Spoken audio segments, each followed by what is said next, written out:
Հետևիր սրտիդ ձայնին, այն քեզ ուզում է տանել անհայտ հեռուներ, վայելիր աշխարհի չքնաղ քաղաքներն ու արևոտ լողափերը նոր զգացողություններով, նոր համերով։ 2026-ը թող լինի հույսերի, մոտիվացիայի, նպատակների իրագործման տարի։ Եվ հիշեք, ամեն ինչ սկսվում է մեկ որոշումից։ Նոր տարին գալիս է նոր հնարավորություններով ու արկածներով։ Քո հաջորդ արկածը մեկ թռիչքի հեռավորության վրա է։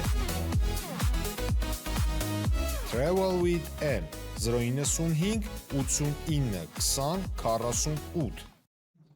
Բարև ձեզ հարգելի հեռուստադիտողներ, մենք շարունակում ենք կարևորագույն թեմաների քննարկումները։ Այս պահին ես զրուցել եմ քաղաքագետ Տերենիկ Մալխասյանի հետ, շնորհակալ եմ Տերենիկ մեր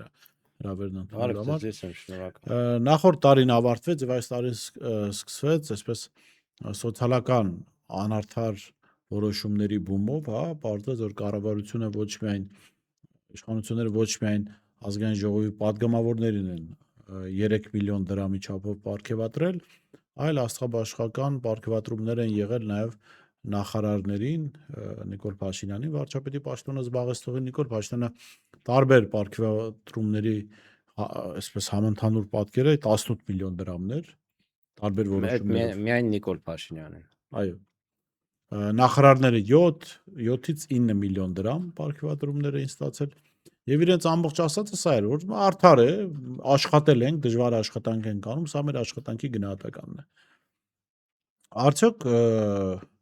արդար է, երբ երկրում կան 100,000-ավոր աղքատ մարդիկ եւ նաեւ իրենց քաղաքականության պատճառով օր-օրի ավելի աղքատացող մարդիկ, բայց իրենք համարում են, որ իրենք պիտի մի քանի տասնյակ հազար դոլար պարգևատրում ստանան։ Արդար է, հարգելի Բորիս, արդար։ Արդար են առումով, որ եթե Նիկոլ Փաշինյանին ու իր խմբակին վստահվում է իշխանություն, ինչ որ X թվով մարդկանց կողմից, ապա այդ վերաբերմունքը ցույց է տալիս Նիկոլ Փաշինյանը յուր նախարարներով, ինձ թվում է շատ էլ արդար է։ Այստեղ մի քանի շերտ կա այս առումով, տեսեք, երբ իրենց հարցնում են, թե ինչու նման քանակի պարգևավճարներ, երբ աղքատությունը բարձր մակարդակի է, գործազրկությունը բարձր մակարդակի է, ծայրահեղ աղքատությունը բարձր մակարդակի վրա, իրենք ասում են, թե Նիկոլ Փաշինյանը կարծեմ, որ մասնավոր ոլորտում գործում են, աշխատում են որակյալ կադրեր, որոնք չեն ուզում գան պետական համակարգում աշխատեն, որովհետև այստեղ աշխատավարձերը ցածր են եւ այստեղից ուզում են գնալ մասնավոր ոլորտ, մենք այդ քաղաքականության բարձր աշխատավարձների պահում ենք այդ մարդկանց։ Ով, ասենք, սեպտեմբեր ասող ԿՊԱ-կանը հասանք տեղ։ Հիմա փորձենք վերլուծել, թե այդ ԿՊԱ-ականներին, որոնց պաշտոններ են այնտեղ բաշխել, հա, գլխավոր դատախազ, չգիտեմ, արդարադատության նախարար, Պապիկյան, Սուրիկ, չգիտեմ, Գևորգ Պապոյան, մի խոսքով, այդ դրանց ովքեր ստացել են։ Հիմա մի հատ, հարգելի ժողովուրդ, մի հատ բացեք, դրանց կենսագրությունը նայեք։ Ուր են աշխատել այդ մարդիկ միջև հեղափոխությունը, կամ հարցը հետևյալ կերպ, ով էր Պանիկովսկին հեղափոխությունից առաջ։ Հիմա այդ Պանիկովսկիները, ալեգորիայով խոսենք, հա, հեղափոխությունից առաջ ովքեր էին, ինչ աշխատավարձ էին ստանում, ինչ բարձր որակավորված մասնագետներ էին, որոնց համոզել բերել կամ Միրզոյան Արարատը համոզել բերել են պետական ապարատ, մի հատ էլ բարձր աշխատավարձ են տալիս, որ այդ մարդիկ մոտիվացիա այնքան բարձր աշխատավարձ էր ստանում միջև պետական ապարատ գալը, որ հերոսացուցը ապարիկ գնում է։ Եվ չէին էլ հասցնում տալ, այո։ Չէին էլ հաստատում ապարիկը, որովհետև վճարունակ չէր, հա։ Այն մնացածի պարտքերի մասին չխոսենք, հա, մյուս ԿՊԱ-ականների, հա, որ սոված օր էին բանանում, լուսացնում որոշները։ Հիմա Նիկոլ Փաշինյանը մի հատ թող բացատրի, ասի, օրինակ, այս իմ նախարարը կամ այս իմ պաշտոնյան առաջարկություն ունի համաշխարհային բանկից, ասենք, մի 20 միլիոն դրամով աշխատելու, դե ես էլ մի 10 միլիոն եմ տալիս, պահում եմ։ Կա, օրինակ այդպեսի կադր կա։ Օրինակ։ Համաշխարհային բանկը 30 միլիոն դրամ է առաջարկել Գևորգ Պապոյանին, որ հեռու մնա իրանց։ Հա։ Դե Նիկոլ Փաշինյանն էլ հեռու է պահում։ Մի 10 միլիոն էլ ինքն է տա, չէ, 7-ա ինչքան է։ Մի խոսքով, այսինքն այդ հիմնավորումները, որ այդ համակարգը ինքը փողով բարձր աշխատավարձով պահում է, որևէ քննադատության չի դիմանում, առավել եւս որ ծիծաղելի է, էլի այդ ամեն ինչը այդ կերպ մեկնաբանելը։ Մյուս հանգամանքը, որ շատ կարևոր է, 18 թվականին Նիկոլ Փաշինյանը, որ իշխանության էր գալիս, աչքով ունքով հասկացնում էր, որ տղեկ դուք 3 միլիոն վարչապետ եք, հեսա գալիս ենք իշխանության, թալանածը բան անենք, հետ բերենք ու մեջ անենք։ Մարդա էլի հավասար աղբերափայ բաժանենք։ Հիմա եկել է մարդը իշխանության, նստել է ռեսուրսների վրա, ֆինանսական, հա, իր թիմով մեջ անում, բա մյուս վարչապետներին ինչ հասնելու։ Այն մյուս լավ մեզ կողքի տնենք, մենք երբեք էլ չենք հավատացել, որ Նիկոլ Փաշինյանից ինչ որ լավ բան կարելի է սպասել, մենք այդ վարչապետներից դուրս ենք գալիս, հա։ Մնացածով հավատացել է, որ 3 միլիոն վարչապետ է, հիմա Նիկոլ Փաշինյանը արդարացիորեն բաշխելու է այդ ամբողջ ռեսուրսները իրար մեջ հավասարաչափ, բայց իրենք հարցեր չունեն Նիկոլ Փաշինյանին, որ տղեկ մի 20,000 դրամ էլ ասենք նոր տարվա գլուխ մեզ տայիք, հազարած ծախս կա, կոմունալներ ա, չգիտեմ ինչ ա, նոր տարվա ծախս են կարել, են կարել։ Ասում 20,000 տանք ինչ են անելու։ Այստեղ մյուս հարցն է, տանելու են անիմաստ բանի փող տան, կոմունալի փող տան։ Որ Նիկոլ Փաշինյանը իր հավատացողներին մեղմ եմ արտահայտվում, հա, ես իրենց եմ ասում, որովհետև այն մասային չեմ ասում, որ չի հավատում, ասենք պետք է չի հավատա Նիկոլ Փաշինյանին, հենց իր կողմնակիցներին եմ ասում։ Նիկոլ Փաշինյանը այդ մարդկանց դրել է խիստ կասկածի տակ է դնում մտավոր ունակությունները այդ մարդկանց, չէ՞, փաստորեն այդպես ասելով, թոշակառուներ վիրավորում է մարդը, ասում են դե 10,000 դրամ տանք ինչի վրա են ծախսել, ով իմանա, ասենք մենք իրենց տեղը ավելի լավ կծախսենք, էլի։ Հիմա թոշակառուների պարագայում, եթե ասենք վերցրել են ու չգիտեմ ինչ սխեմաներ են մտածել, որը ասենք ես կարծում եմ որ հղի է կոռուպցիոն ռիսկերով, ապա սրանց պարագայում ընդհանրապես 20,000 դրամ էլ, մի 10,000 դրամ էլ փող չեն տվել, որ մարդիկ ծախսեն, հա։ Մարդիկ վարչապետ են, 3 միլիոն վարչապետներից մեկն են, հա մի 10-20,000 դրամ էլ տային, թող իրենք ծախսեին։ Այդ հարցերը չունեն իրենք տալու Նիկոլ Փաշինյանին։ Դե ասма ձեզ ադրբեջանական բենզին ենք բերել, դուք էլ դրա Էժանով, խնայեք, Ադրբեջան, այդ մարդիկ, ովքեր հավատում են Նիկոլ Փաշինյանին, նույնիսկ այդ ադրբեջանական բենզինը գնելու փող չունեն, հասկանում եք, խնդիրը որն է։ Ու եւս այս առումով մեկ կարևոր հանգամանք կա, որի վրա պետք է ուշադրություն դարձնել, որից դու նշեցիր, որ այս նոր տարվա ընթացքը եւ դրանից հետո այդ պարգևավճարների մեծ աղմուկներ, հա, իրենք էին հրապարակում, մամուլներ հրապարակում, արեք մյուս կողմից նայենք, խնդրին։ Միգուցե այս աղմուկը բարձրացված է այն պատճառով, որ թաքցնեն խոշոր կոռուպցիոն գործարքներ, խոշոր կոռուպցիան, որ կարող է հնարավոր է տիրում է իշխանության վերին լծակներում, հասկանում եք ինչ է տեղի ունենում։ Նիկոլ տպավորություն է ստեղծվում, որ Նիկոլ Փաշինյանը ապրում է այդ իր ստացած աշխատավարձով ու այդ ստացած պարգևավճարով, լավ, ասենք տարի մի 30 միլիոն դրամ։ Բայց մենք տեսնում ենք, որ Աննա Հակոբյանի միայն մեկ օրվա կրած զարտերը ինչքան են 8 միլիոն դրամ, 8.5 միլիոն դրամ։ Այսինքն Աննան երբ այդպիսի զարտեր չի կրել։ Մի օրվա, ես մի օրվանն եմ նշում։ Ուզում ասեմ միջև իշխանության գալն էլ։ Ես երբ տեսել եմ մի 20-30 միլիոն դրամանոց զարտերով։ Դե հիմա տեսեք, իհարկե իր վրա չէր այդ զարտերը, կողքի ուրիշ գործիչների վրա, բայց ամեն դեպքում հնարավոր է, որ այս ամբողջ աղմուկը բարձրացված է այն բանի համար, որ մարդիկ Նիկոլ Փաշինյանին եւ իշխանության ներկայացուցիչներին հարցեր չտան մի շարք կոռուպցիոն այդ հնարավոր երևույթների հետ կապված։ Անիվը դրա հակուպսակն է, բայց անիվի մասին մենք գիտենք, էլի։ Հիմա տեսեք, այդտեղ քանի միլիոն դոլար էր փոխիացվել։ 65 միլիոն դոլար։ 65 միլիոն։ Այո։ Ես ավելի քիչ գիտեի։ 65 միլիոն դոլար։ Հիմա 65 միլիոն դոլար ըստ էության փոխիացվել է։ Որտեղ են այդ փողերը։ Մենք խոսում ենք պարգևավճարներից, օրինական ըստ էության գործարքներ են դրանք, չէ՞։ Մեր ուշադրությունը շեղվում է, մեզ թվում է, թե այս մարդիկ ապրում են այդ պարգևավճարներով, այդ աշխատավարձներով, դե մի մասն էլ կարող է մտածել, դե մարդս հիմա կարող է, ասենք, մի քիչ էլ թող ինքը լավ ապրի, բայց հարգելիներս, արդյոք այդ մարդկանց եկամուտները սահմանափակվում են միայն այդ պարգևավճարներով եւ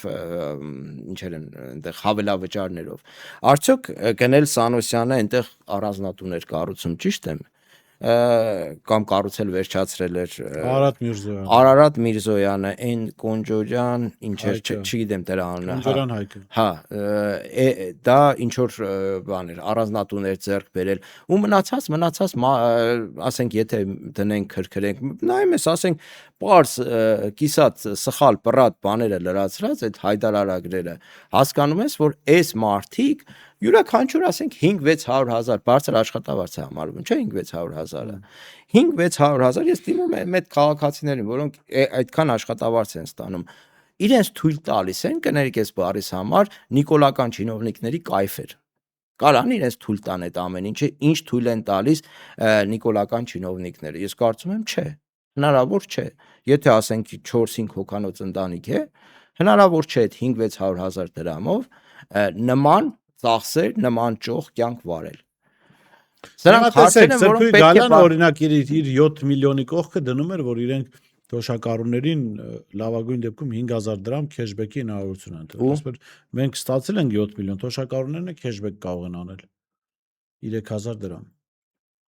Այսինքն թոշակառուներին ձեռք է առնում, հա, ինչ ծաղրում է։ Ոնց են աշխատել, որ մարդիկ 3000 կարող են քեշբեք անել։ Հիմա պատկերացրեք, ասենք Սերբոյի Գայլանին հատկացված 7-8 միլիոն դրամը, որ բաժանենք 5000 դրամի, քանի թոշակառուի քեշբեկի գումար է կազմելու։ Հսկայական թիվ կկազմի, չէ՞, այդ ամեն ինչը։ 1500 թոշակառու քեշբեկը կլինի։ Այս իշխանությունը կտրվել է իրականությունից ըստ էության։ Ինքը չի հասկանում, ինչ իրավիճակում է ապրում։ Օրինակ Սիմոնյան Ալեն կա ազգային ժողովի նախագահի պաշտոնում դրած։ Ինչ է ասում մարդը, ասում ուսուցիչ կա, որ պատգամավորից շատ աշխատավարձ է ստանում։ Հասկանում եք ինչ է խոսում այս մարդը։ Պատգամավորի աշխատավարձը ինչքան է։ 600,000 կարծեմ պլյուս 700,000 պլյուս 250,000 հետո մի խոսքով 1 միլիոնը անցնում է 1 միլիոն։ Հիմա ես դիմում եմ բոլորին, հա, ով նայում է, ուսուցիչներին։ Թող մեկը ասի, մի ցույց տա 3 ուսուցիչ Հայաստանի տարբեր վայրերում, որ ստանում է ասենք 6-700,000, չեմ ասում 1 միլիոն դրամ։ Պատկերացրեք, որ Հայաստանում այդ աշխատավարձ ստացող ուսուցիչներ հիմա հանրայինի եթերներից չէր իջնի այդ մարդը։ Ամբողջ օրը կպտտացնեն, թե տեսեք Նիկոլ Պլակատները խփած կլինեին կառավարության այդ ժամացույցի տակը, Նիկոլի կաբինետի վրա։ Հիմա այդ թող հելնեն մի հատ ասեն, դե ձեր ազգային ժողովի նախագահ Սիմոնյան Ալենը հայտարարել է, մի հատ հելեք ասեք ախպեր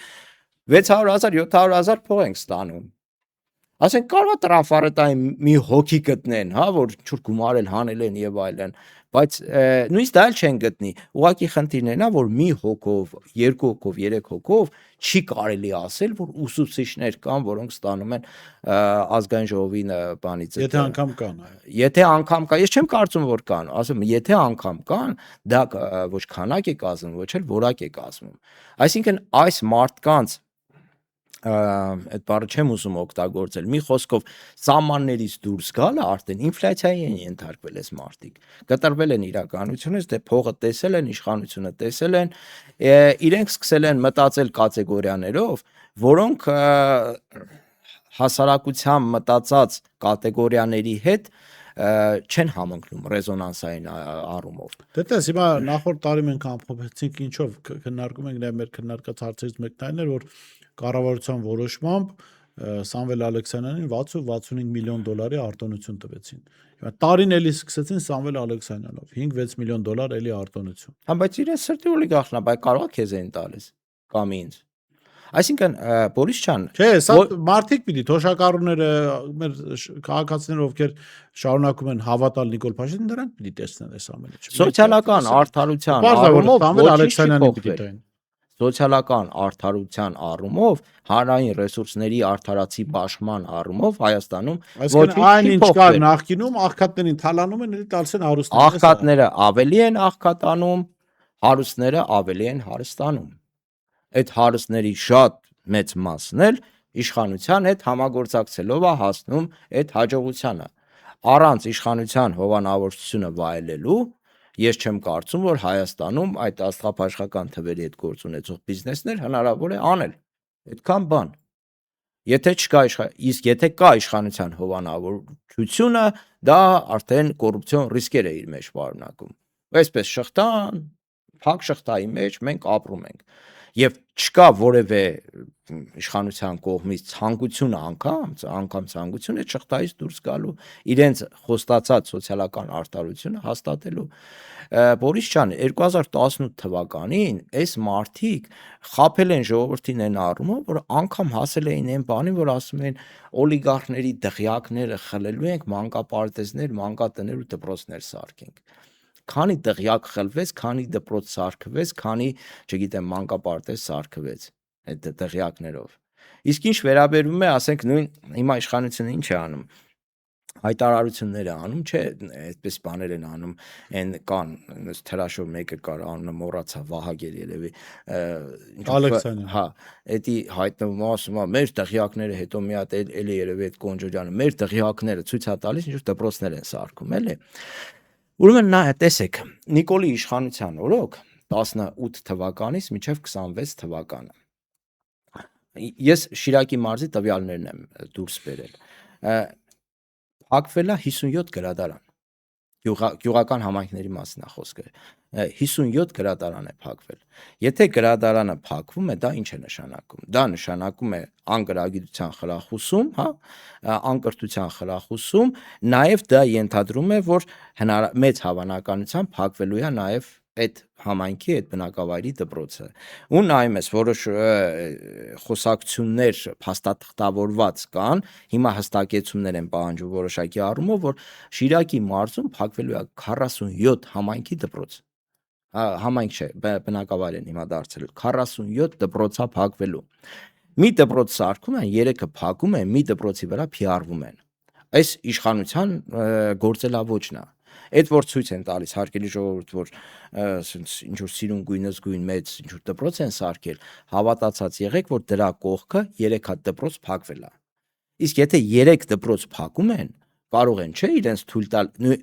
ուրիշ փողեր չէ այդ խնայած փողերով կառուցել այդ դպրոցը ու հետաքրքիրն այն է որ սահմանամերձ բնակավայրերի դպրոցներ են փակվում շատ դեպքերում ես եթե Սահմանամերձ դպրոցից գյուղից հանում ես դպրոցը, գրադարանը, ինչա տեղի ունենում, գյուղը աստիճանաբար սկսում է դատարկվել, առանց հետ էլ դատարկվում են, հիմա էլ դատարկվում են, այս Թուրքիայի սահմանի երկայնքով տեղակայված գյուղեր են, կարող ենք մտածել, որ սա կարող է լինել հատուկ քաղաքականություն, Նիկոլ Փաշինյանի կողմից վարվող, որպիսի դատարկի սահմանամերձ շրջանները, իսկ ինչ նպատակով են դատարկում սահմանամերձ շրջանները Միգուցե հնարավոր է, որ իր եղբայր այլազգիներին հրավիրեն այդտեղ բնակվելու։ Դա ժամանակը ցույց կտա եւ ժամանակը անընդհատ ցույց է տալիս։ Ժամանակի մասով քիչ ժամանակ է մնացել ընտրական գործընթացի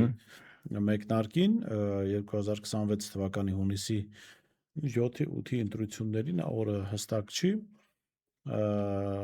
Քո գնահատմամբ ինչպիսի հնարավորություններով են այդ գործընթացին գնալու ընդդիմադիր ուժերը եւ ինչ պատկեր կա ընդդիմադիր դաշտում Հիմա ես կդժվարանամ ասել թե ինչ ձևով են զարգանալու իրադարձությունները, բայց ամենաօպտիմալ տարբերակը նաև Մայր Հայաստանն է հանդես գալիս այդ դիրքերից, Մերանի դիրքից, Մայր Հայաստանը կարծում է, որ հնարավորինս մեծ կոնսոլիդացիա պետք է ապահովի ընդդիմադիր դաշտում որտեղ պետք է միավորված լինեն հիմնական ուժերը բացարձակ միասնականություն հասկանում ենք, որ հնարավոր չէ, բայց ուժային կենտրոն ընդդիմադիր դաշտում ստեղծել եւ այդ ուժային կենտրոնով մասնակցել ընտրություններին, դա երաշխավորված հաղթանակ է Նիկոլ Փաշինյանի ռեժիմի դեմ։ Այլ հարց է, որ դա շատ դժվարությամբ կարող է տրվել որովհետև ընդդիմադիր դաշտը շատ սեգմենտավորված, ֆրագմենտացված է, շատ դեպքերում այդ սեգմենտներից, ֆրագմենտներից շատ-շատերը իրար հետ նույնիսկ ֆիզիկապես նույն վայրում կանգնելու խնդիր ունեն եւ այդ գործը գլուխ բերելը շատ դժվար է լինելու, բայց կարծում եմ, որ Մայր Հայաստանի ջանքերով հիմնականում նաեւ կարելի կլինի հասնել որոշակի կոնսոլիդացիայի, որը ուժային կենտրոն կարող է դառնալ ընդդիմադիր դաշտում եւ հիմնական մրցակից Նիկոլ Փաշինյանի ռեժիմին։ Այլապես մենք երկու սցենար կարող ենք ունենալ։ Ամենայն հավանականությամբ կունենանք Վանաձորի սցենարը, Վաղաշապատի սցենարը։ Կա Գյումրու սցենար նաև, հա, ու կա Վաղարշապատի սցենար, բայց եթե ֆրագմենտացված մասնակցեն այս ընտրություններին, մեծ է հավանականությունը, որ մենք ունենալու ենք Վաղարշապատի սցենար։ Գյումրու սցենարի կրկնությունն էլ է հնարավոր, բայց ելի եմ կրկնում, հավանականությունը մեծ է Վաղարշապատի սցենարի։ Հետևաբար ես կարծում եմ, որ ընդդիմադիրները, ընդդիմադիրները, որոնք իրոք խոսում են, որ Նիկոլ Փաշինյանին այլևս պետք է թույլ չտալ, որպեսզի նա անգամ 100 մետրից մոտ կանգնի վարչապետի աթոռին, պետք է մի կողմ տնեն անձնական ամբիցիաները, պետք է գնան կոմպրոմիսների, ինչքան էլ դժվար լինի, ես հասկանում եմ, որ շատ մեծ, նույնիսկ անհաղթահարելի դժվարություններ, խոչընդոտներ կարող են լինել, բայց եթե խոսում ենք, որ կանգնած ենք պետությունը կորցնելու, ազգը կորցնելու, ամեն ինչ կորցնելու, գաղթական դառնալու, դերձորի ճամփորդ դառնալու ճանապարհին, ժողովուրդ ջան, եթե դուք խոսում եք այդ մասին, որ այ դերձորի ճամփորդի կարգավիճակից 5 պակաս ենք մնացել, բա այդքան դժվար է անձնական ամբիցիաները կողքի դնել, անձնական շահերից մի փոքր հեռու կանգնել եւ գնալ միավորման, հասնել այս ձեր բառերը օգտագործեմ ազգակործան ռեժիմի տապալմանը։ Շատ լավ, ներքին process-ների իմաստով հասկանալի է, իսկ ինչ անել արտաքին աջակցության հետ, որ ունի Նիկոլ Փաշինյանը, այսինքն Թուրքիայի մասին է խոսքը։ Թուրքիա եւ Եվրամիություն կայացնի տեսքով։ Եվրամիությունը ես կարծում եմ, որ էական դերակատարություն չի ունենալու զուտ այդ ձայների գեներացման տեսանկյունից, հա, այսինքն Եվրամիությունը պաշտպանում է, թե չի պաշտպանում, ասենք ժողովրդի վրա այդքան մեծ ազդեցություն չի թողնելու, ուղղակի Եվրամիության դերակատարությունը կարող է լինել այն, որ նա սկսի արդարացնել Նիկոլ Փաշինյանի ռեժիմի հնարավոր ընտրակեղծիքները, գործողությունները, ժողովրդի նկատմամբ ուժ կիրառելը եւ այլն, այնտեղից ծափ տան ոգևորեն Նիկոլ Փաշինյանին, որ ավելի շատ խփի, ավելի շատ կեղծի, ավելի շատ այս արա այն արա, դա վտանգավոր է Եվրամիության հետ կապված, Թուրքիայի հետ կապված շատ հետաքրքիր է, Ադրբեջանի նաեւ բնականաբար ես կարծում եմ, որ Նիկոլ Փաշինյանին գովելու, աջակցելու մի հատ ելույթ էլ մենք Բաքվից կլսենք շատ շուտով։ Չնայած Ալիևը մի քիչ ավելի այսպես վատ է վերաբերվում Նիկոլ Փաշինյանին, քան թուրքերը, հնարավոր է, որ չար ոստիկան, բարի ոստիկան սցենարի շրջանակներում են։ Թուրքիայի պարագայում Ֆիդանի այդ հայտարարությունը հետաքրքիր էր, տեսեք, մարդիկ ինձ թվում է ունեն իրենք, էլի սոցհարցումների տվյալներ, ժողովրդի մոտ տիրող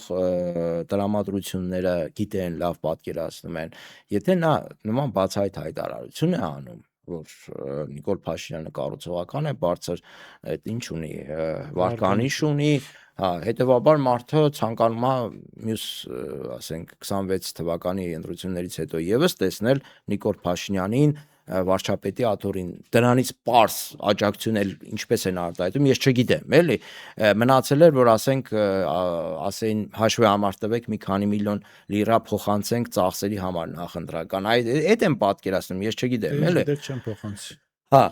հիմա տեսեք, այսինքն մարդիկ, որ նման հայտարարություն անում են այնտեղից, ես սա գնահատում եմ ազգային ստորացման ու նվաստացման ակտ, որովհետև մարդը համոզված է, որ այդ հայտարարությունը անելով, այստեղ կգտնեն որոշակի խավ, որը ավելի կկոնսոլիդացվի Նիկոլ Փաշինյանի կողքին եւ կողջունի Ֆիդանի հայտարարությունը առ Նիկոլ Փաշինյան, հասկանում եք։ Եղան այդպիսի մարդիկ։ Այո, այսինքն մարդիկ շատ լավ գիտեն, նախ ճանաչում են իրենց արածացրած ոչխարներին մեծ հաշվով, հա, կան այդպիսիներ այստեղ։ Երկրորդ հասարակության որոշակի շերտ կա, որը սովոր է հայ ազգին խայտարակել միջև վերջ, եւ իրենք էլ առաջնորդվում են եթե խայտարակվել, ապա խայտարակվել միջև վերջ սկզբունքով, ու Թուրքիայի հետ հնարավոր սահմանի բացման դեպքում, որից ես այսպես վախեր ունեմ իմ մեջ, հա, որ մենք տեսնելու ենք մի հատ սարսափելի տեսարան աղոհացով դիմավորելու, չգիտեմ, այդ խավը կա, ցավոք սրտի մեր հասարակության մեջ մենք նման խավ ունենք, հիմա այդ խավի հետ պետք է հաշվի նստենք, ընդունենք, որ նման խավ կա, հասկանանք, թե պատճառները ինչից են գալիս, բիոլոգիական է, հոգեբանական է, ինչով է պայմանավորված, էլի, գենետիկ է, հազար ու մի պատճառ կա։ Հիմա այդ խավը ինձ թվում է միավորված կոնսոլիդացված է Նիկոլ Փաշինյանի շուրջ։ Հասկանալի է, շատ լավ, շնորհակալ եմ։ Ես եմ շնորհակալ։ Այս տարվա առաջին հանդիպումներ դեռ կհասցնենք քննարկել այն զարգացումները, որ տեղի են ունենում Հայաստանում եւ Հայաստանի շուրջ։ Ես շեշտում զրուցում եի քաղաքագետ Դերենիկ Մալխասյանից, տեսություն կհանդիպենք։ Ստեր։